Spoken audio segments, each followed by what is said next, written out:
I was my father's side chick for 5 years, and now I see him in my dreams, chasing me with a cutlass.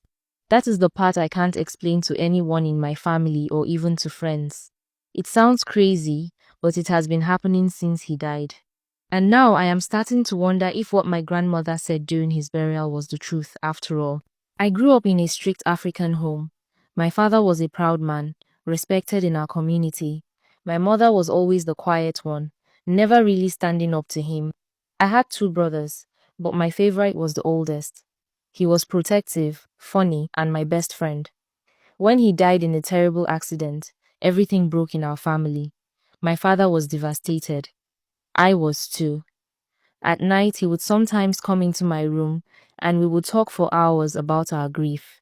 It felt like we were holding each other together. But one night, while we sat too close, staring at each other too long, something happened. He kissed me. I didn't push him away. I don't know why. We both apologized and said it was wrong. But after that, something had already changed. It wasn't just father and daughter anymore. Slowly, it turned into something darker. What started as comfort became a relationship. We never spoke about it directly, but we both knew. We went on trips, we stayed together, and in public we acted normal.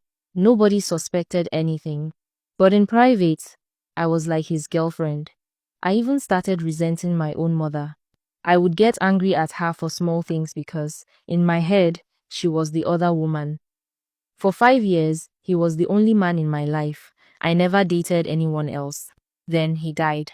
In my community, when someone dies, there is always a ritual to cleanse the living from the spirit of the dead. It's done so you can move on without being haunted. My mother was supposed to lead that ritual. On the day of the burial, right before the ritual began, my grandmother looked me in the eyes and asked if I had ever slept with my father. My heart stopped. I had never told anyone. Nobody could have known. I denied it angrily, stormed out, and refused to answer her questions. But now I wish I had listened.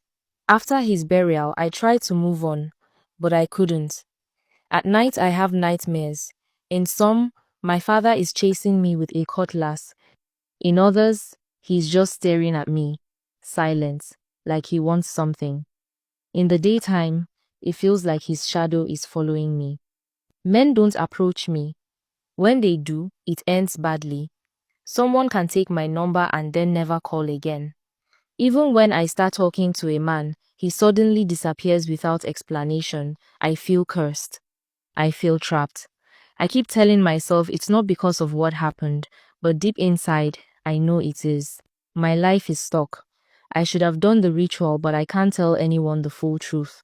I can't go to my mother. I can't even talk to my grandmother because she will only remind me that she warned me. I am ashamed and scared.